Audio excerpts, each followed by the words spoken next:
சர்வவல்லமையுள்ள ஜீவனுள்ள பிதாவாகிய தேவனும் நம்முடைய கர்த்தராகிய இயேசு கிறிஸ்துவும் இனிய நாமத்தில் அன்பான வாழ்த்துக்கள். இன்று ஜூலை 23, 2025, அந்த நாள் புதன்கிழமை. இன்றைய பரிசுத்த பைபிளிலிருந்து கடவுளின் வார்த்தை. கொரிந்த சபைக்கு அப்போஸ்தலன் பவுல் எழுதிய 2வது நிருபம் மற்றும் அதன் 1வது அதிகாரம் 3வது மற்றும் 4வது வசனங்கள்.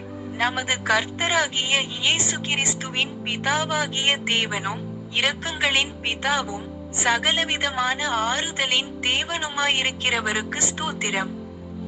தேவனால் எங்களுக்கு அருளப்படுகிற ஆறுதலினாலே எந்த உபத்திரவத்திலாகிலும் அகப்படுகிறவர்களுக்கு நாங்கள் ஆறுதல் செய்ய திராணியுள்ளவர்களாகும்படி எங்களுக்கு வரும் சகல உபத்திரவங்களிலேயும் அவரே எங்களுக்கு ஆறுதல் செய்கிறவர்.